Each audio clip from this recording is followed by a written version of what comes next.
So since the first of the year, disasters and tragedy impacting our nation, especially the toll it may take on first responders who are first to answer the calls for help. So here's a very recent example. There were 300 first responders who worked through the night to find victims in the icy waters of the Potomac after that jet and helicopter collided. For tonight's Mental Health Matters, I spoke to Gwen Lawrence, the author of Self-Care is Essential, a personal resiliency program for healthcare professionals, first responders, and other caregivers, about ways to support our frontline workers during this time.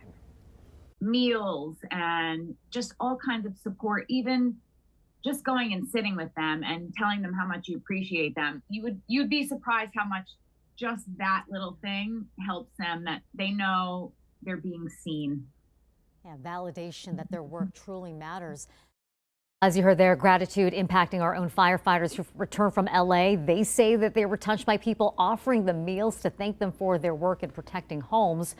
Lawrence also advises those on the front lines to stay present, and that can come down to what she calls anchoring.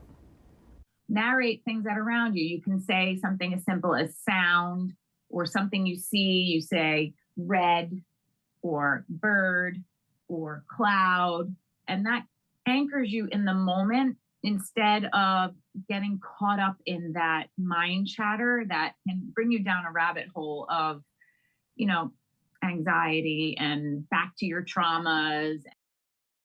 And that's a form of mindfulness that we can all do as well. To learn more about her work, I have a link for you within the story on the Mental Health Matters page of news3lv.com. And that's the same thing in the business. I'm not trying to equate what we do with these first responders, but we get inundated with a lot of negative news on a daily basis as news anchors. And we're not just news anchors, we're community members. We've lived here for a long time, raised our families here. And she said another thing, just taking a breath, to your point, even during commercial break, just a deep inhale. We're human too. Having all those emotions are normal. Having a way to regulate them is so important. No doubt. Plenty more coming up tonight at 7 o'clock with